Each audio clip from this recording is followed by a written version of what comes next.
Ngalan ng Ama at ng Anak at ng Espiritu Santo. Amen. Sumainyo ang Panginoon. At sumayo rin. Mga kapatid, sa pagdiriwang natin ng banal na misa, ating iali kay Jesus ang ating sarili, kasama na rin ang ating mga intensyon at kahilingan. At hindi isama sa ating misang ito ang mga intensyon ng palagi ang kasama natin sa pamamagitan ng pagsubaybay sa ating misa sa Facebook page ng Parish of Santa Rita de Casia. Ating iali din ang misang ito lalong-lalo na para sa mga naghandog ng pamisa ngayong araw na ito. Sila'y kilala ng Diyos at alam ng Diyos ang kanilang mga kahilingan. Ang ating kailawang dasal at panalangin at misa ay kalugdan ng Diyos at pakinggan at sila'y pagbigyan sa anumang kanilang kahilingan. Humingi muna tayo ng tawad para maging marapat gumanap sa banal na misa. Inaamin ko Sa makapangyarihang Diyos at sa inyo mga kapatid, na lubha akong nagkasala sa isip, sa salita, sa gawa at sa aking pagkukulang. Kaya isinasamo ko sa mahal na Birheng Maria, sa lahat ng mga anghel at mga banal, at sa inyo mga kapatid, na ako'y ipanalangin sa Panginoong ating Diyos. Kaawaan tayo ng mga pangyarihang Diyos, patawarin tayo sa ating mga kasalanan, at patubayan tayo sa buhay na walang hanggan. Amen.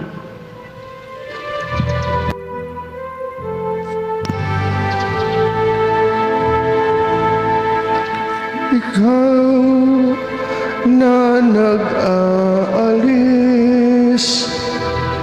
ng mga kasalanan ng mundo, Panginoon, maawa ka sa amin.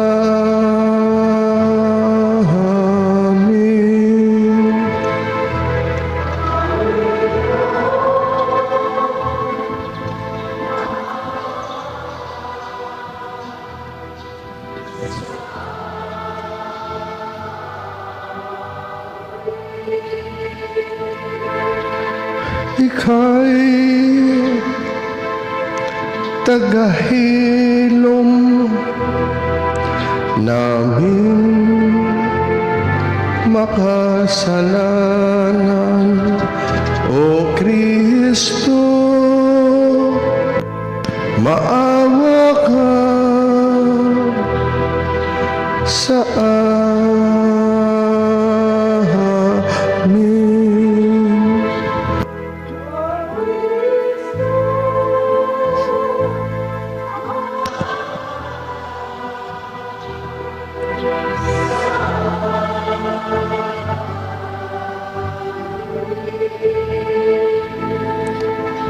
Ika'y tagapamagitan ng Diyos at ng bayan, Panginoon, maawa ka sa amin.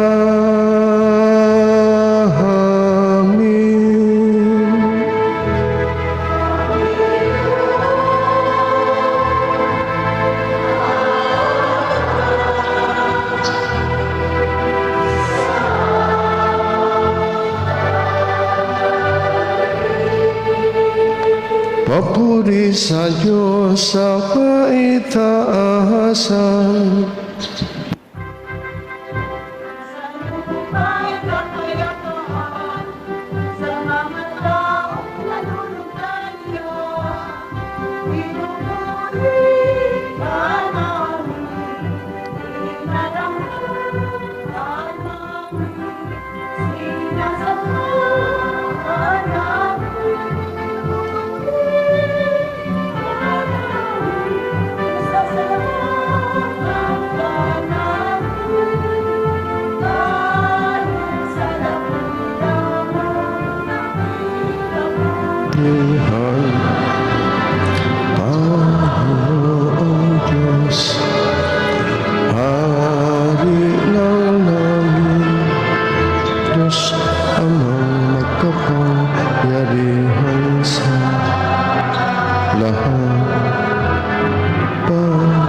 sanlibutan,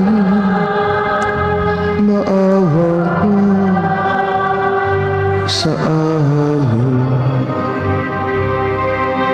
Ikaw na nag-aalis ng mga kasalanan ng sanlibutan, tanggapin mo ang kahilingan. Ikaw na nalulugod sa kanan ng Ama, maawa ka sa amin.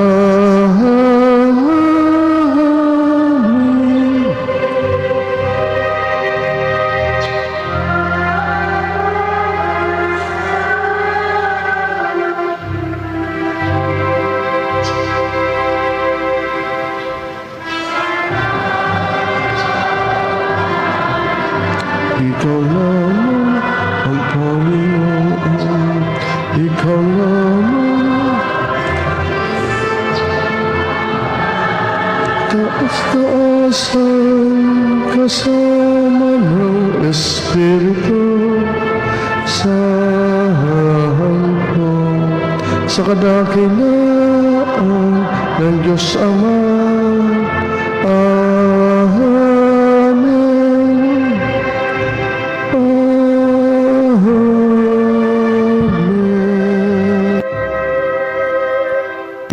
Manalangin tayo.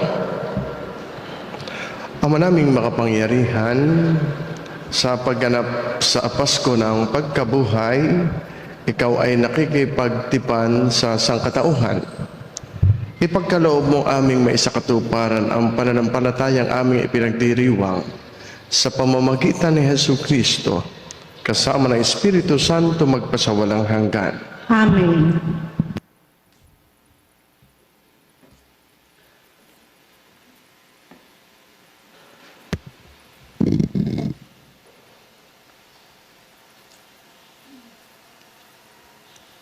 Pagbasa mula sa mga gawa ng mga apostol. Noong mga araw na iyon, nagsasalita pa sina Pedro at Juan tungkol sa kanilang pinagaling nang dumating ang mga saserdote, ang kapitan ng mga bantay sa templo at ang mga Saduseyo.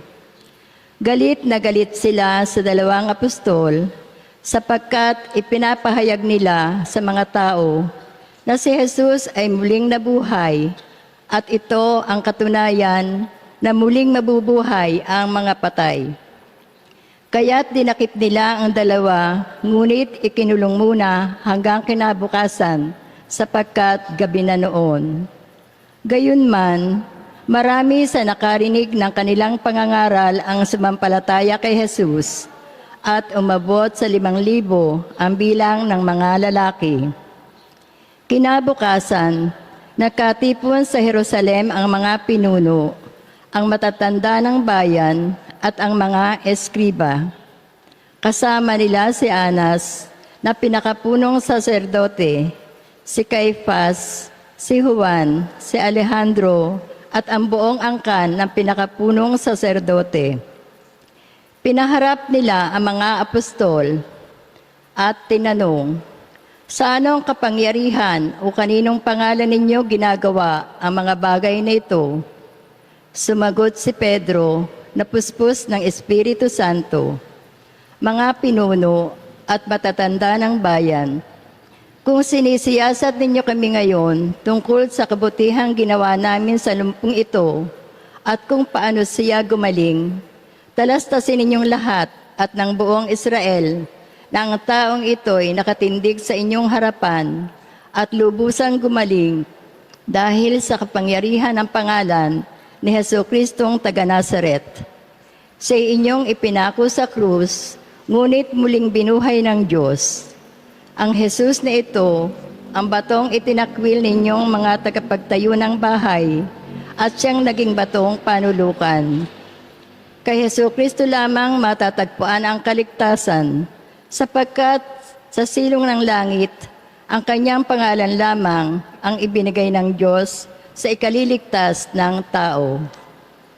Ang salita ng Diyos. Salamat sa Diyos Sumainyo ang Panginoon. at sumayo rin. Ang mabuting balita ng ating Panginoon ayon kay San Juan.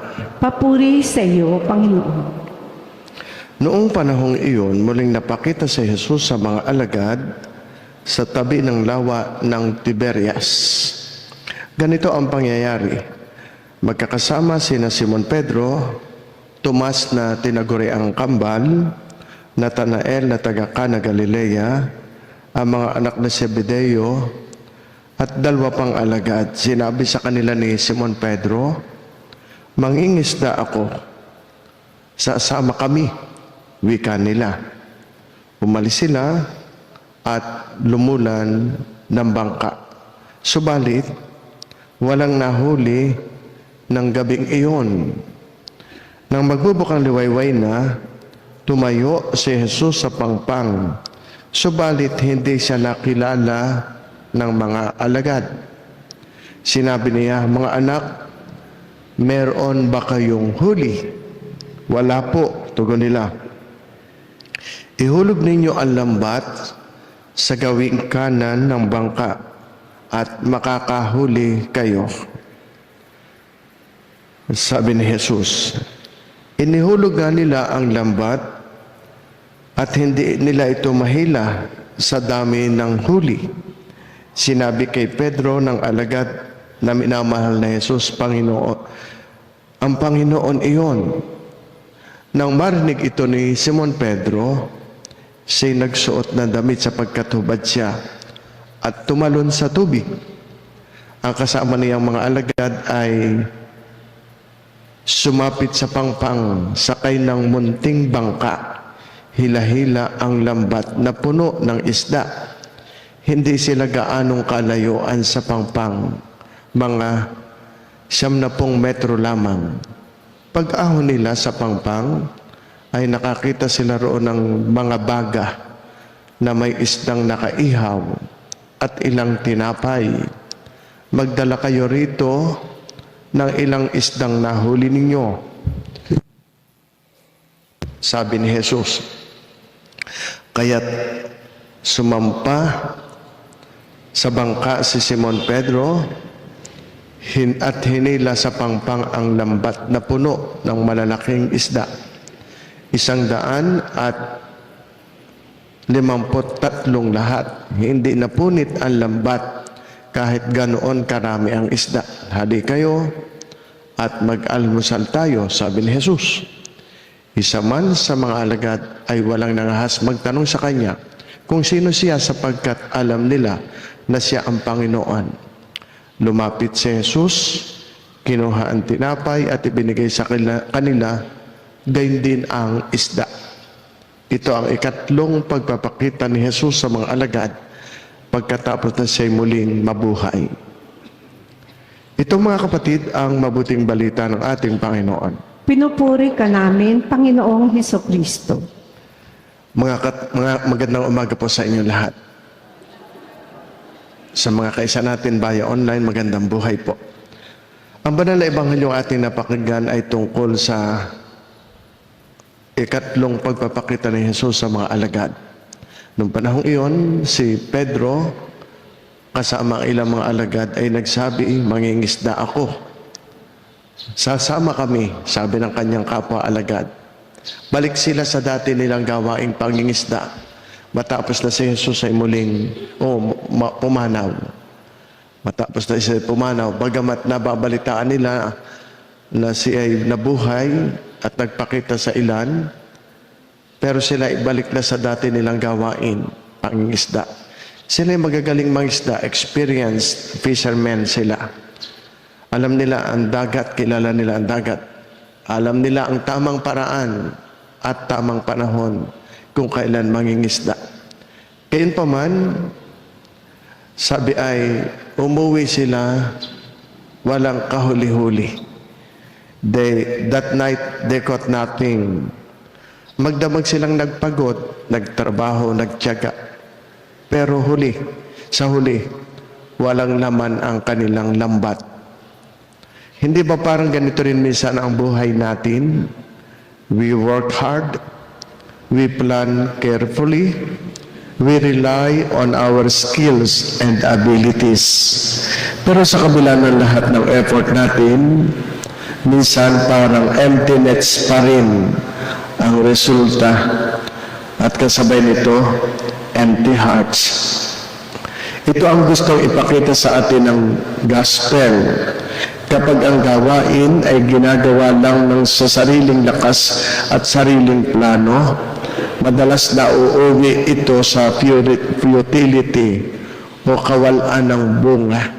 Kaya sabi ko lagi, kung kayo magdedesisyon, lalo na yung malalaking desisyon, i-involve ninyo ang Diyos. Malaki o maliit na desisyon, magdadasal muna kayo. Kaya nga sinabi ni Jesus, apart from me, you can do nothing. Napakalinaw. Without the Lord, our efforts may be sincere, but they remain incomplete. Pero bago ang lahat, ay dumating si Jesus. Umagang-umaga, madaling araw. Nakita nila si Jesus nasa dalampasigan, hindi agad nila nakilala. Ngunit sinabi ni Jesus sa kanila, nung malamang walang huli, bigo, muli, cast the net on the right side of the boat. Ihulog ninyong muli ang lambat sa gawing kanan ng inyong bangka. Isipin natin ang sitwasyon. Buong gabi silang nagngisda. Pagod, frustrated sila. Pero sa pagkakataong ito, kahit sila'y dalubhasang mangingisda at alam nila ang panahon na sila'y bigo na, ay lalo silang walang mahuhuli. Gayunpaman, sumunod sila. At doon naganap ang himala.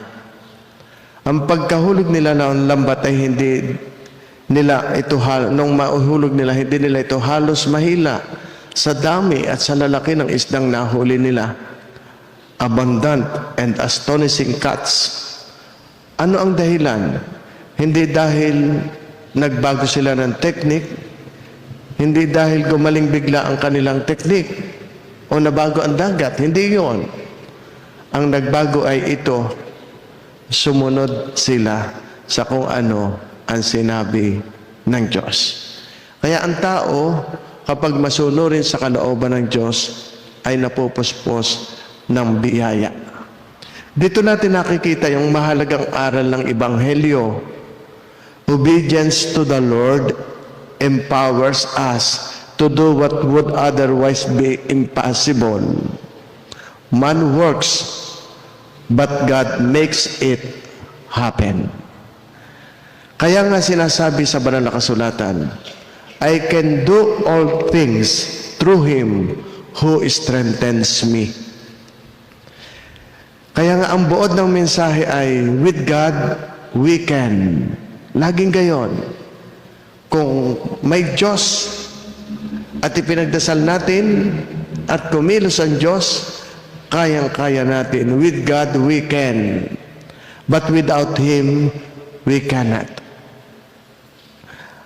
Kaya nga ang the most humble sentence na po pwede nating sabihin, I am nothing without God. Pero yung most powerful na po pwede nating ipahayag ay, with Him, I can do all things. Kaya itinuturo din sa atin ang Ebanghelyo na ang buhay na walang Diyos always leads to emptiness. Maaaring may pera ang isang tao, maaaring tagumpay ang isang tao, maaaring makapangyarihan o mataas ang reputasyon ng isang tao, pero kung wala ang Diyos sa kanyang buhay, malaki ang nawawala sa kanya.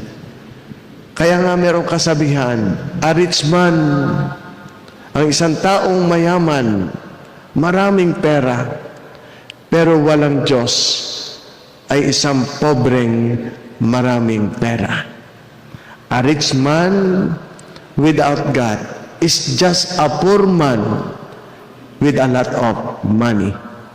Ang tunay na kayamanan ay Diyos.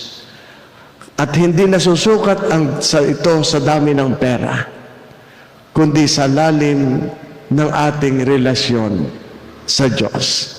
May awitin tayo, ikaw ang aking tanging yaman.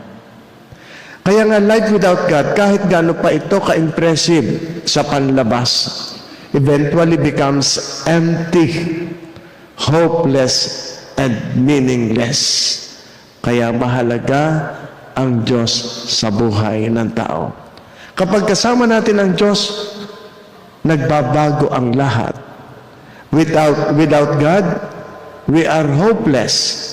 With God, we are fearless. Without God, we are weak. Mahina tayo. But with God, malakas tayo. We are strong. Without God, our nets are empty. Napakalaking biyaya ang Diyos sa buhay natin. Higit pa sa mga material na bagay. But with God, our nets overflows. Our nets overflow. Ito ang magandang balita ng Esther. Ang muling nabuhay na Panginoon, hindi iniwan ang kanyang mga alagad. Kahit sila ay nagkamali, kahit sila ay nalilito, o bumalik sa dati nilang buhay, lumapit siya sa kanila. Tinawag niya sila muli. Sinabi niya sa kanila, try again. Cast the net again. Go back to your old relationship with God. Kaya yun ang ating unang ginawa nung Esther. Pagsasariwa ng binyag. Yun din ang sinasabi niya sa atin ngayon. Kung minsan ang pakiramdam natin ay empty ang nets ng buhay natin. Sabi ko rin kahapon, o no isang araw, may mga pagkakataong meron tayong pagkatuyo, dry sa buhay, relasyon o spirituality. Empty. Pagod natin. Empty ang efforts natin. Empty ang puso natin. Pero kapag kasama natin si Kristo, ang empty night ay pwedeng maging miraculous morning. Kaya sa Easter Friday na ito, tandaan natin ang simpleng katotohanan. Without God, we are nothing. But with God, we can do everything. Mapalad kayo. Hindi nawawala sa isip niyo yon. Lagi kayong nagdadasal.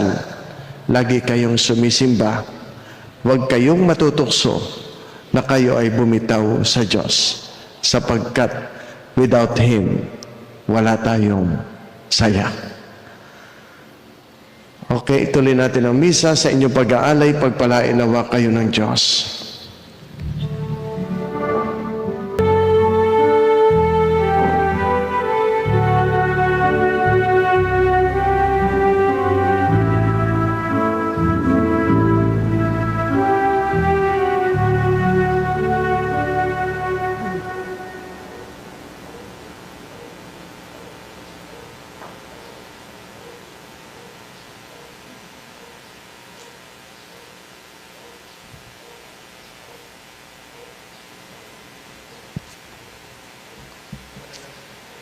Manalangin kayo mga kapatid upang itong ating paghahain ay kalugdan ng Diyos sa Amang makapangyarihan. Tanggapin nawa ng Panginoon itong paghahain sa iyong mga kamay, sa kapurihan niya at karangalan, sa ating kapakinabangan at sa buong sambayanan niyang banal. Manalangin tayo.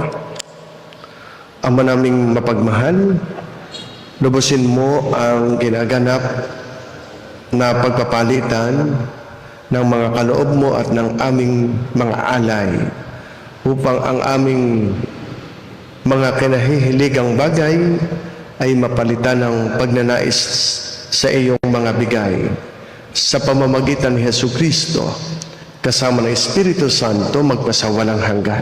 Amen. Sumainyo ang Panginoon. At sumayo rin. Itaas sa Diyos ang inyong puso at diwa. Itinaas na namin sa Panginoon. Pasalamatan natin ang Panginoong ating Diyos. Marapat na siya ay pasalamatan. Ama naming makapangyarihan, tunay nga marapat na ikaw ay aming pasalamatan. Lalo ngayong aming ipinagdiriwang ang paghahain ng Mesiyas, ang maamong tupa na tumubo sa aming lahat. Ang iyong anak na minamahal ay naghain ng sarili niyang buhay. Siya ang tupang maamo umako sa kaparusahan upang mapatawad ang kasalanan ng sanlibutan.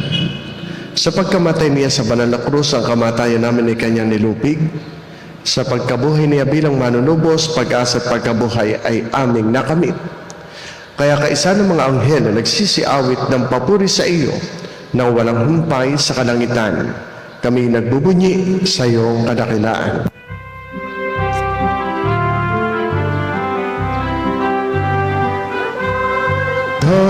Poong may kapal, banal ang iyong kaharian.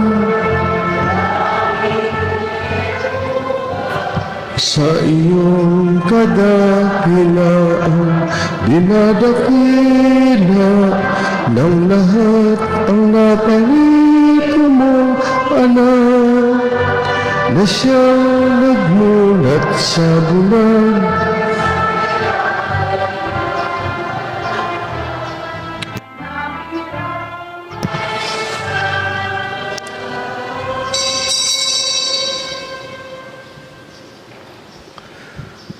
Ama naming banal, ikaw ang bukal ng tanang kabanalan, kaya't sa pamamagitan ng iyong Espiritu, gawin mong banal ang mga kaloob na ito upang para sa aming maging katawan at dugo ng aming Panginoong Hesu Kristo.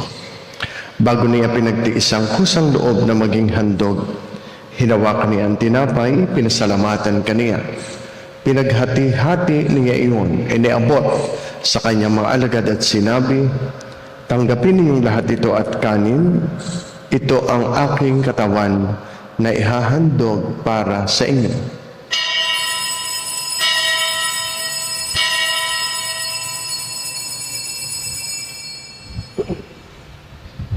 Gayun din naman, nung matapos ang hapunan, hinawakan niya ang kalis, muli kaniyang pinasalamatan. Iniabot niya ang kalis sa kanyang mga alagad at sinabi, "Tanggapin ninyong lahat ito at inumin. Ito ang kalis ng aking dugo, ng bago at walang hanggang tipan. Ang aking dugo na ibubuhos para sa inyo at para sa lahat sa ikapagpapatawad ng mga kasalanan. Gawin ninyo ito sa pag-alaala sa akin."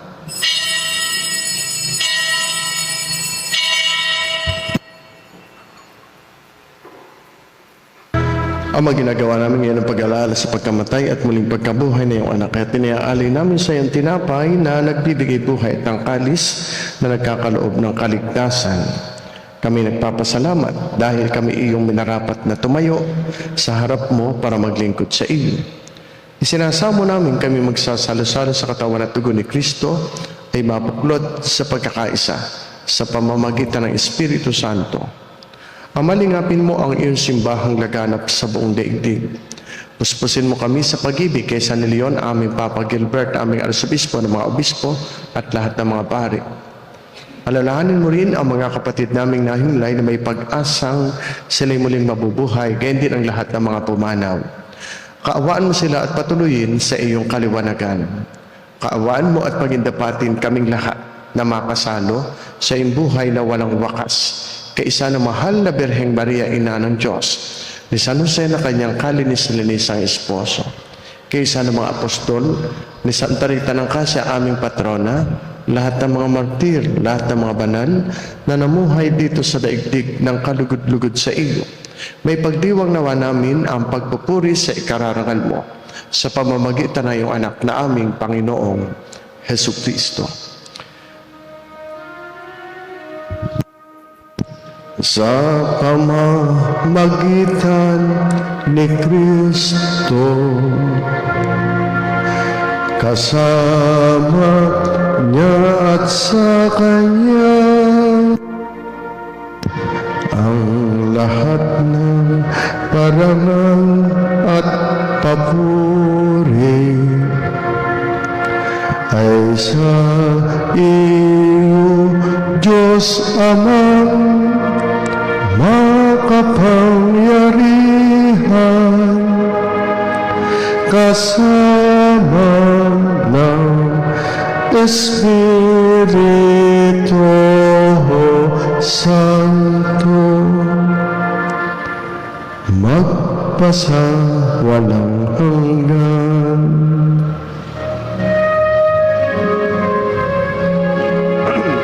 Amen, amen, amen.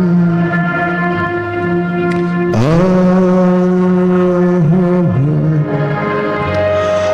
Amen, amen, amen.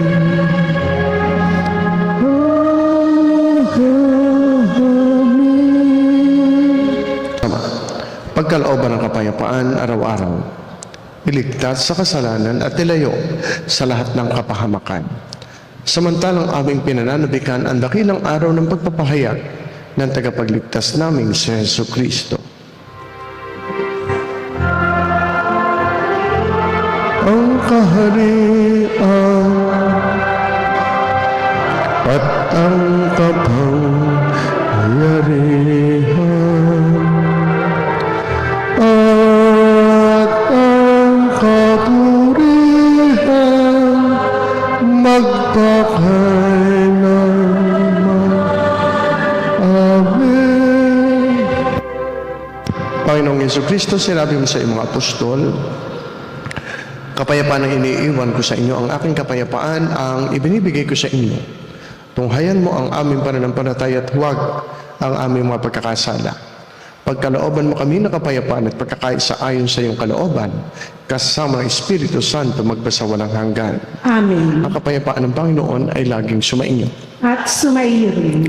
Magbatian tayo at maghangad ng kapayapaan sa isa't isa. Sumainyong lahat ang kapayapaan.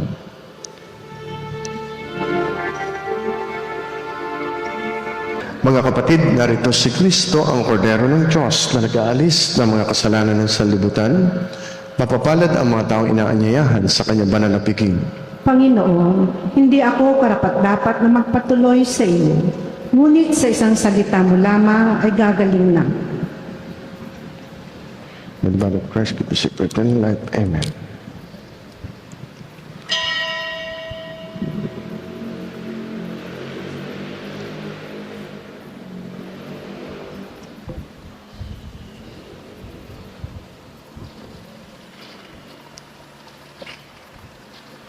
Katawan ni Kristo, Amen.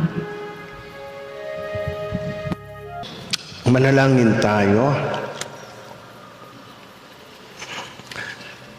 Ama naming mapagmahal, ipagpatuloy mo ang iyong matapat na pagsubaybay sa iyong mga dinudulutan ng kaligtasan upang ang mga ipinagmamalasakit o ipinagpakasakit na sagipin ng iyong anak ay makinabang sa pagkabuhay niyang nagbibigay ganak. Sa pamamagitan niya, kasama ng Espiritu Santo, magpasawalang hanggan. Amen.